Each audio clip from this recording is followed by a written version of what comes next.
Hello and welcome to the Evans Army Podcast, episode 347, where today Zach, Oscar, and Evan will talk about their experiences as journalists over the semester. In this first section, they will talk about their gamers. All right, so what was your guys' experience with gamers? My experience with the gamer was kind of unique because I went to an intramural game, and it was actually a club game instead of a varsity game. And when I got there, the other team they were playing, they didn't have enough players, so it was kind of a very unserious game. UNE ended up giving them, the other team, a couple players so they could actually finish the game. So I know a lot of players or classmates had like very serious games, where mine was kind of just for fun. Yeah, I mean, mine was kind of a unique experience too. I mean, I covered the women's field hockey team, never been to a field hockey game at all before, so it was kind of like a unique experience for me. Had to do a lot of research prior to the game to just learn rules and learn different terminology for the game, but it was definitely an overall great experience just being able to actually go to a field hockey game and cover it. In this next section, they will be talking about ethics in sports reporting. One of the more interesting lessons we had, I think, was the role of ethics in sports reporting and the kind of role of correctness. So what do you guys feel about that?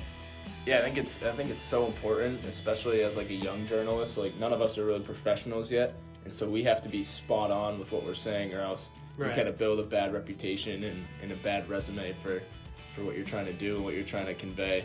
But I just thought it was interesting, like along with that, the prep work that goes into that. Like when you're interviewing and doing your research, you really have to be on point, or else the interview or whatever you're doing might not go the way you want it to. Yeah, I mean, definitely the prep work. That's the most important thing, especially, you spell a last name wrong, you spell a first name wrong. You even have grammar errors that just kind of damages your reputation as a reporter. So it's kind of important to have those correctnesses and be able to portray your story correctly so you're not damaging your reputation as a writer. Especially in areas that are like kind of small and local. Like if you're covering local high school, like we talked about, parents will get so mad, and that could be that could be the difference between you being promoted and you losing a job. Exactly. In this third and final segment, the Army will be talking about the development of their profile projects. Yeah, so let's get into profiles now. Mine on Mike Perez, definitely was an interesting story. I learned a lot more about him, especially with the injuries and different adversities that he's faced within actually playing football.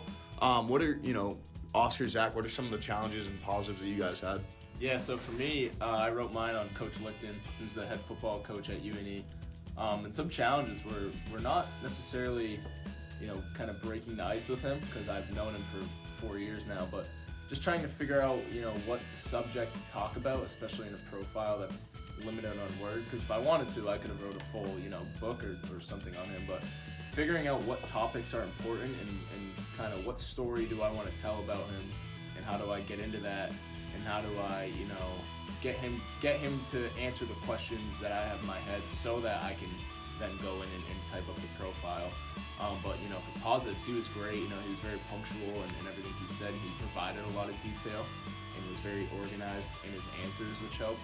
And I just look at, kind of the progression from the beginning of the semester when we wrote that first profile, and not needing a lot of preparation to then this one, and looking at like I had to do some background research on him, even though I've known him for so long, and figure out where he's been, his record at places, why he left places to come here, different people who he's had as role models and things like that. So I think what I learned through these is just the appreciation of the work that goes into the job. Oscar, what about you? Yeah, I like how you talked about like the development between the first profile we did and the second one.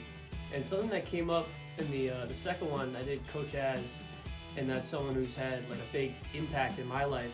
And the struggle that I had was keeping myself out of the profile and not talking about me and only keeping it on him, because it was so tempting to talk about all the things that he's done for me, how he's developed me as a man, and all these things, where I can only talk about him and kind of keep myself out of it. It compared to like the first one where I'm doing Max, where we didn't really know each other, so it was easy to keep myself out of it and just focus on him. where like me and Coach Az have such a great relationship, it's kind of hard to kind of keep that out and not tell people about it. I agree. I feel like I felt some sort of like pressure writing mine. Like I wanted to do right by Coach Licton, but at the same time I wanted to make sure like I conveyed him in the right light, and so that it would reflect kind of on me and how our relationship has been. Evan, did you have any kind of? Yeah, I mean, Mike's your roommate. Yeah, me and Mike live together, so I mean, obviously we have that friendship connection, and you know, to me I definitely faced the same struggle as being able to portray him in the spotlight with taking myself completely out of it. I mean, especially when we were doing peer review, my group, you know, was like, hey, like this is short of showing like your brush strokes, and I was like, yeah, now that I read it out loud a little bit, it's making more sense to me. So actually being able to have peer review and have the time with peer review where we had a couple days in advance to go over peer review, it was honestly beneficial that, you know, I was able to have a couple times to read the actual articles I was giving myself to, you know, look at grammar issues, what could fit better and what could work better. Thank you for listening to Evans Army, episode 347. And a special thank you to Free Music Archive for supplying us with Dream Team by Serge Quadrado.